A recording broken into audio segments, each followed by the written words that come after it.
जोपर्यंत हिला मी या घरची सून म्हणून मान्य करत नाही तोपर्यंत तुम्ही दोघांनी एकत्र राहायचं नाही।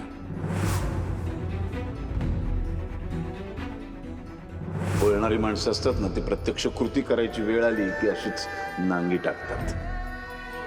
मला मान्य आहे,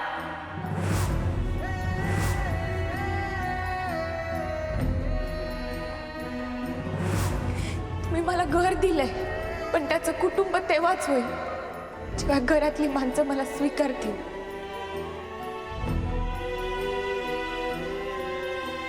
आणि त्यासाठी मी कोणत्याही परीक्षेला सामोरी जायला तयार आहे।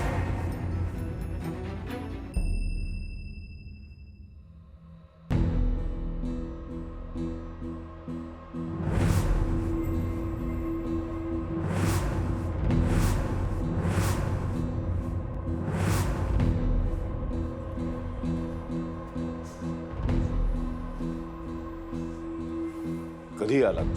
कधी नाही, कशाला आलो ते विचारा। मी माझ्या मुलीला न्यायला आलोय,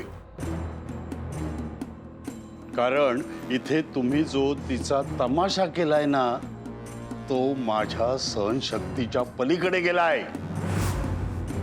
दादा, आर्याला आम्ही तुमच्या शब्दाखातर तुमच्या जबाबदारीवर तुमच्या घरी ठेवलं होतं, आणि आज सारंग तिच्या समोर मुक्ताला घरात घेऊन आला सुद्धा।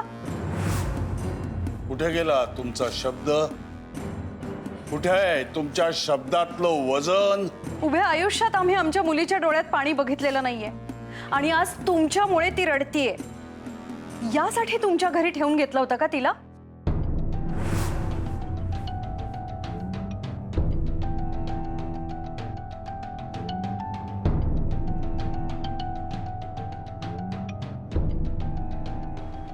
मला वाटतं प्रतापराव, या विषयावरती पुरुषांनी बोलायला हवं, तरच काहीतरी तोडगा निघू शकतो। जरा येतं?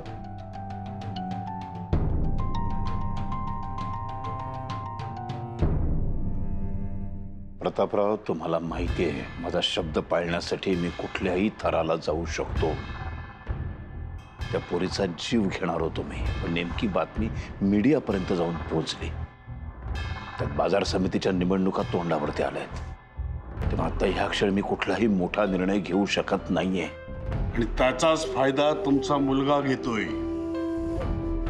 म्हणूनच तुमच्या डोळ्यात देखत तो त्या मुलीला घेऊन आला सुद्धा। नुसतं घरात नाही घेऊन आला, आता ते दोघं संसाराला लागतील, त्यांना मुलं बाळ होतील, आणि हे आपल्याला शब्दच देत राहतील।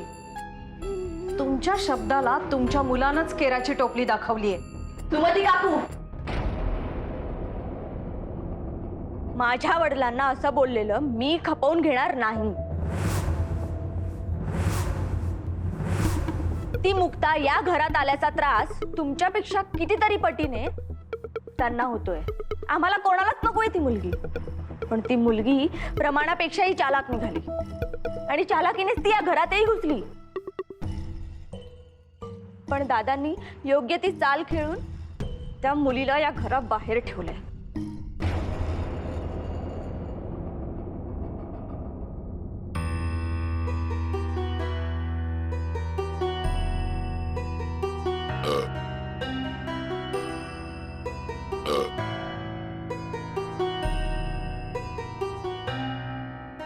ठेकर तर येणारच, भूक पण खूप लागली।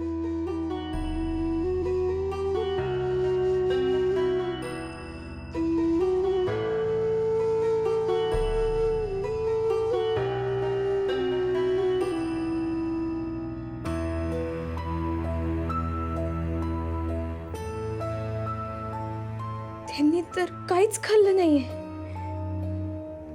भूक लागली असणार। त्यांना भूक अजिबात सहन होत नाही। विसरलेच होते, आईने भाकऱ्या दिल्यात की बांधून, पण त्या नेऊन कशा द्यायच्या? मागच्या आऊच्या बाजूने जाऊ का?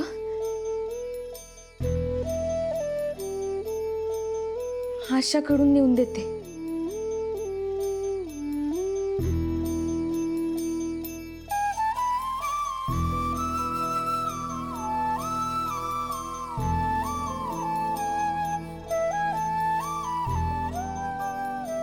अरे देवा, त्यांची औषधं पण माझ्याकडेच राहिली आहेत.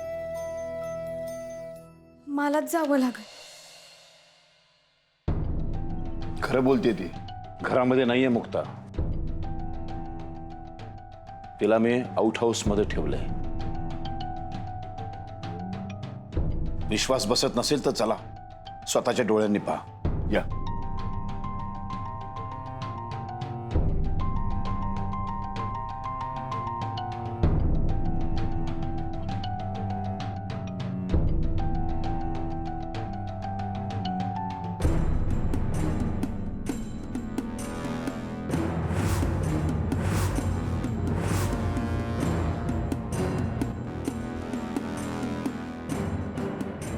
पाहिलं? ही हिची खोली आहे. या खोलीत ठेवलं याला आउट हाऊस मध्ये.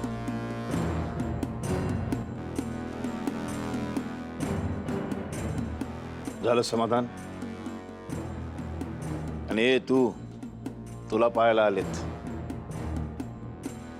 अशी मुलगी जिनं त्यांच्या मुलीच्या आयुष्यामध्ये दुःखाचा डोंगर आणलाय.